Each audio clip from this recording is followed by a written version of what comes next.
When people will stop coming to church looking like what they are going through and start coming to church looking like what they have come out of.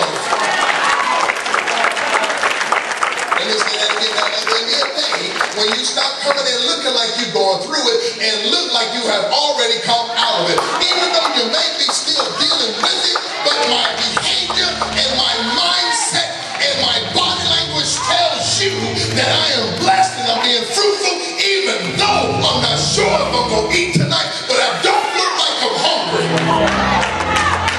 When that shifts in the church, when that attitude changes in the church, and then you start coming in looking like you victory.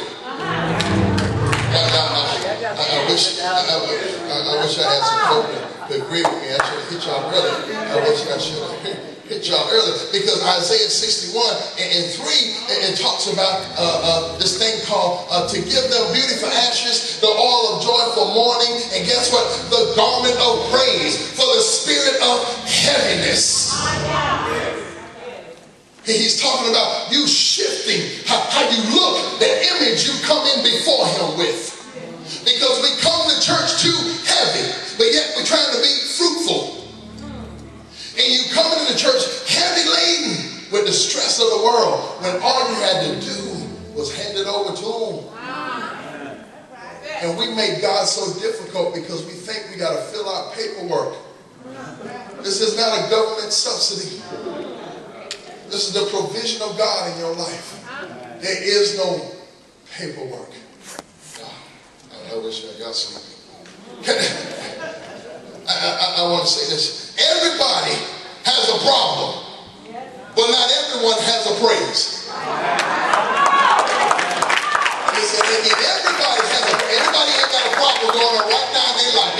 This whole section, they solid. Let me hang out with the folk that I can relate to that got problems. Because they blessed over there. They're blessed. But folk that got a problem over here, everybody over here got a problem. But not everybody got a praise. And I may have many problems, but all I need is one praise. My church may have multiple problems, but all the church needs is one praise. And if the church can lift up one praise, it'll cover many problems. Let everything that has breath praise the Lord. Let me say it again. Let everything that's got a problem praise the Lord. Let everything that's got a problem praise the Lord. Let everybody that's got a problem praise the Lord.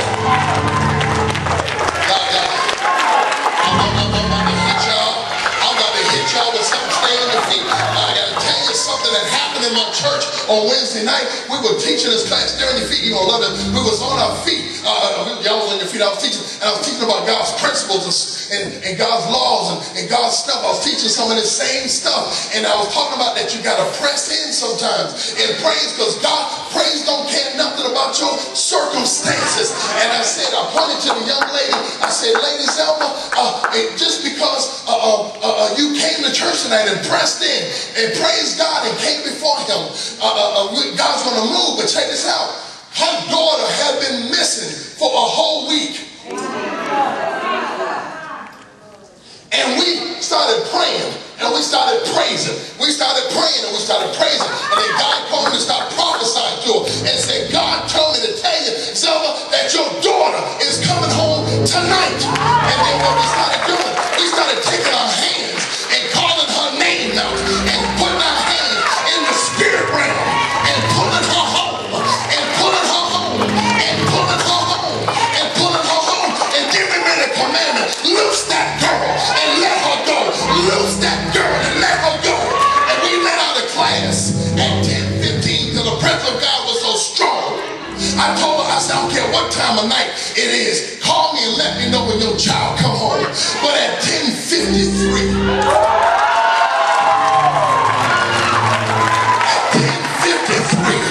not even an hour later, my cell phone rang. And I looked at it and I just got chills all over my body. But I know she ain't calling me to tell me nothing. But that she's on her way home from church after praising.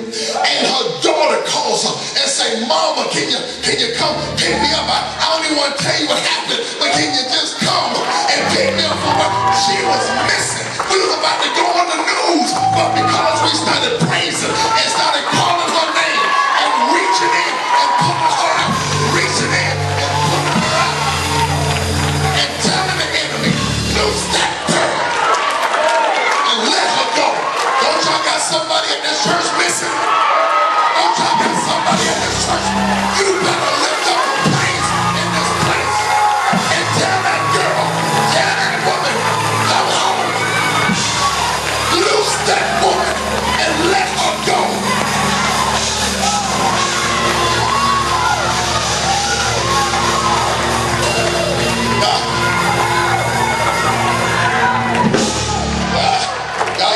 Can I tell you why that happened?